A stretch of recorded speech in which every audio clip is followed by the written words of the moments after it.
खुलुमबाय गोजोन फुंबिलिनि बयनिसिमबो गाहाम हामलायनायखौ जासिहरनाय थाबाय आं सिबिरानि ब्रह्म नोंथांमोनखौ sbbodonews चेनेलाव गासैखौबो बरायबावनाय थाबाय नोंथांमोननि थाखाय आं गोदान मोनसे भिडिअ लानानै फैबावबाय अन्नानै भिडिअखौ जोबजासिम नायलांदो खेला गेलेनो मोजां मोनग्राफोरनि थाखाय गोजोनथाव खौरां एबारनिफ्राय सोरबा गेलेगिरिया अलिम्पिकजों गनायथि होजानाय जायखिजाया नेशनेल लेभेलनि गेलेनायाव मेडेल देरहासारनो हायोब्ला सोरखारि साख्रि मोननो हासिगोन बे गोजोनथाव खौरांखौ फोसावदों आसामनि गिबि मन्थ्रि डक्टर हेमन्त बिश्व शर्मा बिथाङा गेलेनाया जोंनि देहानि थाखाय जोबोद मोजां जोंनि लाइमोनफोर जाय गेलेनो मोजां मोनो आरो गेलेनायाव आखा-फाखा बिथांमोनहा गाव गावनि रोंगौथिखौ मोनसे सिमानि सिङावल' दोनालासे बेखौ गोजौ लेभेलसिम दिन्थिहैनो नाजानांगौ मानोना गेलेनायजोंबो जों गावनि जिउखौ खुंलांनो हायो गेलेनाय बिथिङाव सुबुंफोरखौ थुलुंगा होनो थाखायनो आसाम सरकाराबो मोजां थांखि लादों बिथां डक्टर हेमन्त बिश्व शर्माया फोरमायथिदों दि अलिम्पिक गेम्स एशियान गेम्स आरो कमनवेल्थ गेम्सफोराव जायखिजाया मेडेल देरहासारनो हानाय गेलेगिरिफोरनो सोरखारि साख्रि होनायजों लोगोसे दानिया जायफोर नेशनेल लेभेलनि गेलेनायाव मेडेल जेरै गल्ड सिलभार आरो ब्रन्ज जायखिजाया देरहासारनो हायोब्लानो सोरखारि साख्रि होनाय जागोन होननानै फोरमायथिदों बेनि अनगायैबो जायफोरा सिगांनि समाव नेशनेल लेभेलाव गेलेबोनानै मेडेल देरहासारबोनो हादोंमोन बिथांमोननि स्पर्ट्स पेन्सनखौ दानफायाव 9,000निफ्राय 10,000 खालामनो थाखाय फोसावबाय लोगोसे सिगांनि समाव गोबां नेशनेल लेभेलाव गेलेनानै मेडेल देरहानायनि उनावबो सोरखारनिफ्राय मदद होनायाव थालांदोंमोन बिथांमोनखौबो मदद होनो आखायाव लादों सोरखारा बेनिखायनो बेरेखा हान्जानि दोलोनाव नासयजानाय बिथांमोननि लिस्टखौ बिदों डक्टर हेमन्त बिश्व शर्मा बिथाङा NIA फोसावनाय NLFनि गाहाय M.Bathani खौरां दैथायहरनो हायोब्ला 10 लाख बान्था होनाय जागोन होननाय रावा बेसेबां सैथो मोखां बिजाबाव माखासे सावरायलायनायखौ नुनो मोननाय जादों मानोना एसामिसनि माखासे खौरां बिजोङा गिबियाव लिरनानै फोसावदोंमोन दि NLFनि M.Bathani खौरां होनो हायोब्ला NIA 10 लाख रां होनो थाखाय फोसावदों होननानै नाथाय बे मोननैसो चेनेलनि अनगायै गुबुन खौरां बिजोंफोराव फोसावनायखौ नुनो मोननाय जायाखै खौराङा सैथोमोनब्ला गासैबो एसामिस खौरां बिजोङाव ब्रेकिं निउज महरै फोसावगौमोन नाथाय ब्रेकिं निउज महरै गुबुन चेनेलफोराव फोसावजायैलाय खौराङा बेसेबां सैथो बेनि सायाव सन्देह सोमजिदों बेनि थाखायनो बे खौरांनि सायाव क'क्राझार जिल्लानि उफ्रा पुलिस बिबानगिरि सुरजित सिंह पानेश्वर बिथांनाव खौरांगिरिफोरा सोंथि खालामदोंमोन नाथाय सुरजित सिंह पानेश्वर बिथाङा फोरमायथिदों दि गुबुनफोरा जेरैबायदि खोनादों बिथांमोनहाबो बेबायदिनो खोनादोंसो NIAनिफ्राय जेबो अफिसियेल खौरां दैथायहराखै बेनिखायनो बेनि सायाव जेबो रोखा बुंनो हाया होननानै फोरमायथिदों बे खौराङा बेसेबां सैथो बेखौ NIAनावसो सोंहैनो थाखायबो खौरांगिरिफोरखौ बिथोन होदों बिथां सुरजित सिंह पानेश्वरा गुवाहाटी इउनिभार्सिटिया आन्डार ग्रेजुएट 3rd सेमिस्टारनि आनजादखौ केन्सेल खालामबाय आरो आन्डार ग्रेजुएट 6th सेमिस्टारनि आनजादखौ खुंगोन होननानै फोसावबाय COVID-19नि थासारिखौ नोजोर होनानैनो गुवाहाटी इउनिभार्सिटिया आन्डार ग्रेजुएट 3rd सेमिस्टारनि आनजादखौ बोखांनानै लाफिनबाय आरो सिगांनि समाव UGCआ फोसावखानाय बायदियै माखासे गाइडलाइन्सनि गेजेरजों फरायसाफोरखौ गोजौ थाखोआव बारहोहरनाय जागोन होननानैबो मिथिहोदों गुबुन फारसेथिं 6th सेमिस्टारनि आनजादखौ अनलाइननि गेजेरजों खुंनाय जागोन होननानै फोसावबाय 60% सिलेबासनि गेजेरजों 6th सेमिस्टारनि आनजादखौ आगस्त दाननि नैथि खोलोब अदेबानि 15 आगस्तनिफ्राय लानानै 31 आगस्तनि गेजेराव आनजादखौ जिखिजाया समावनो खुंनो थाखाय थांखि लादों गुवाहाटी इउनिभार्सिटिया गुबुन फारसेथिं मेट्रिक आनजादनि फरायसाफोरनो इभ्यालुएसन फर्मुलानि गेजेरजों रिजाल्ट होनो थाखाय मावनाय खामानिखौ दोनथ'नो हागौ रायजोआव मेट्रिक आनजादनि फरायसाफोरनो फार्स्ट डिभिजन डिस्टिंक्शन आरो स्टार मार्क होनो थाखाय फालांगि सोलिदों फोरोंगिरिफोरा फरायसाफोरनो मोजां नाम्बार होनो थाखाय रां लानाय जाथाया सोराङाव फैदों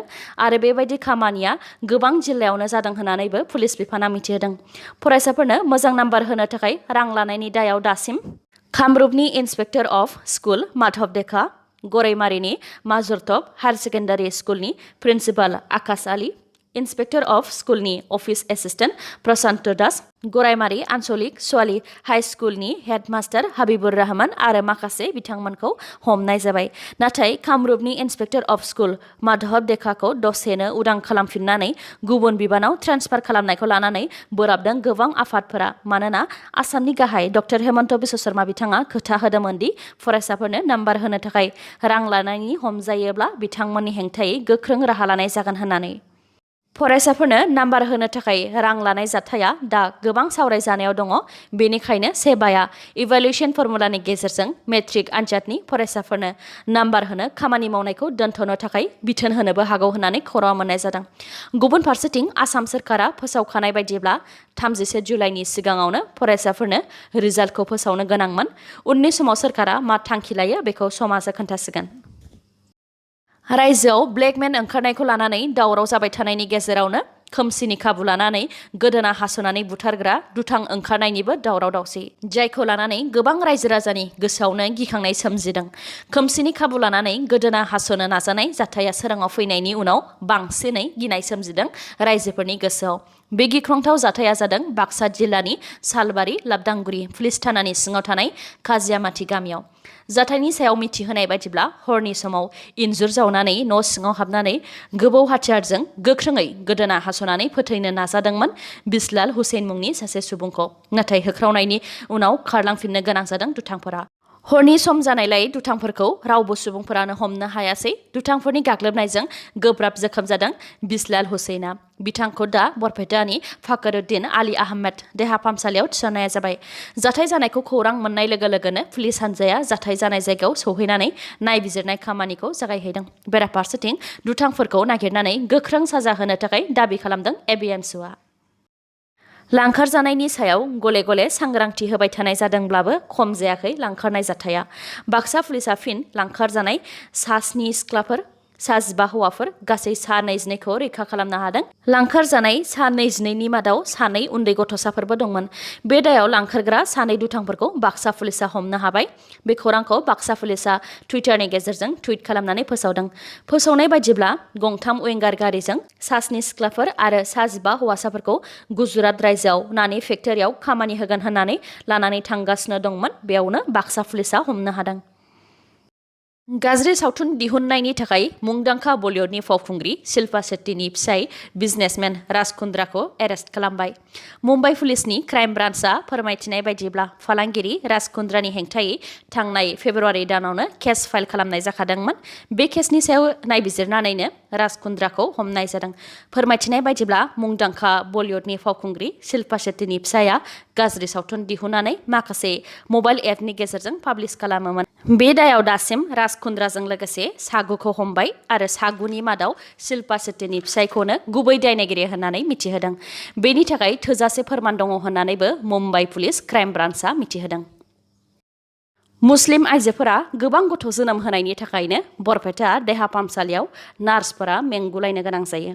बे खोथाखौ बुंथिदों आसामनि गिबि मन्त्रि डक्टर हेमन्त बिश्व शर्मा बिथाङा सुबुं अनजिमा खम खालामनायनि सायाव माखासे सान सिगांनिफ्रायनो खोथा होबोगासिनो दङ।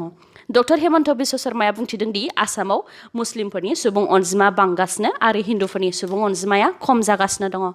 हिन्दुफोरनि सुबुं अनजिमाया खम जाबोबाय थानायनि थाखायनो हिन्दुफोरनि जिउ खुंनाय आदबा मोजांनिफ्राय मोजांसिन जाबोगासिनो दङ आरो बांद्राय सुबुं अनजिमा बांनायनि थाखायनो आसामनि मुस्लिमफोरा हाग्रा ओनसोल सोरखारि हाफोराव थानो गोनां जादों होननानै फोरमायथिदों डक्टर हेमन्त बिश्व शर्माया। लोगोसे मुस्लिम आइजोफोरनाव थोजासे सोलोंथाइ गैयैनि थाखायनो बेबायदि थासारिया जानो मोन्दों। बेनिखायनो आइजो मुस्लिमफोरखौ सोलोंथाइ होनाया गोनांथार होननानैबो बुंथिदों बिथाङा। थांनाय बोसोरफोरनि सेन्सासखौ रायखांनानै डक्टर हेमन्त बिश्व शर्माया फोरमायथिदों दि 1991 मायथाइनि सेन्सासआव मुस्लिमनि सुबुं अनजिमा बांनायनि जौखोन्दोआ 34 जौखोन्दोमोन आरो हिन्दुफोरनिया 19 जौखोन्दोल'मोन। 2001 मायथाइनि सेन्सासआव मुस्लिमफोरनिया खम जानानै 29 जौखोन्दो जादों आरो हिन्दुफोरनियाबो खम जानानै 16 जौखोन्दो जादों। 2011 मायथाइनि सेन्सासआव मुस्लिमफोरनिया 29 जौखोन्दोयैनो थादों आरो हिन्दुफोरनिया खम जानानै 10 जौखोन्दोसिमल' जाफैदों। बिथाङा फोरमायथिबावदों दि 2016 मायथाइनि मोनसे नेशनेल डेली रिपर्टनि बायदिब्ला 2016 मायथाइयाव भारतनि मादावनो आसामनि मुस्लिमनि सुबुं अनजिमा बांनाया बयनिख्रुइबो बांसिन 29 जौखोन्दोमोन।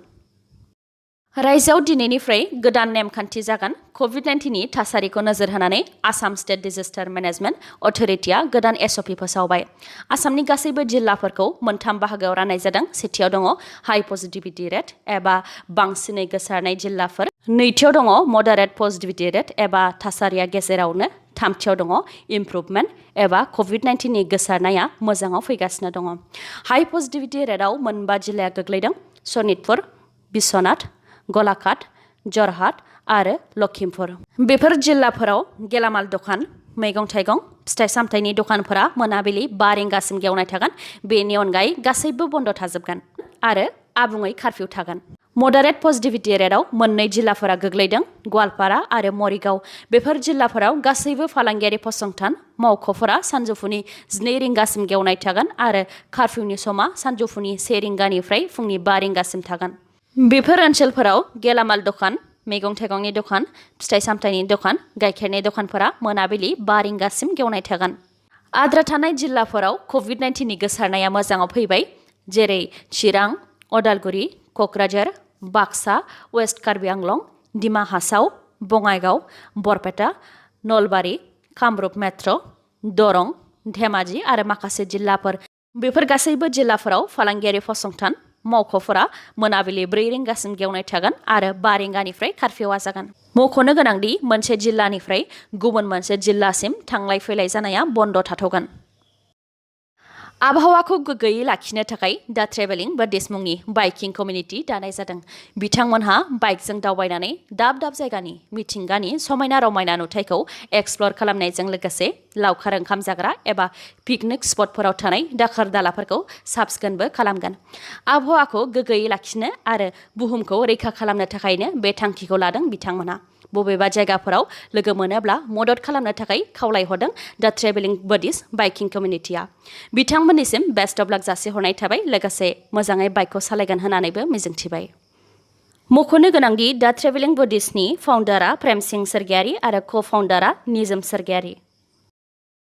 पाकिस्तानाव रड एक्सिडेन्ट जानानै सा 30नि जिउ खहा आरो सा 40आ गाज्रियैनो जोखोम जादों।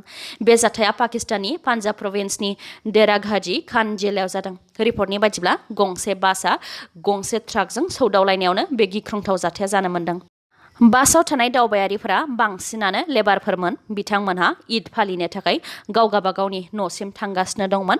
बेयावनो बे गिख्रंथाव जाथाय जानायजों सा 30नि जिउ खहा जादों आरो सा 40आ गाज्रियैनो जोखोम जादों। मख'नो गोनांदि पाकिस्तानाव गोबां रड एक्सिडेन्ट जाबाय थायो। फोरमायथिनाय बायदिब्ला गाज्रि लामा आरो मोजां ट्रेनिं गैयै ड्राइभारफोरनि थाखायनो रड एक्सिडेन्टआ जाबाय थायो।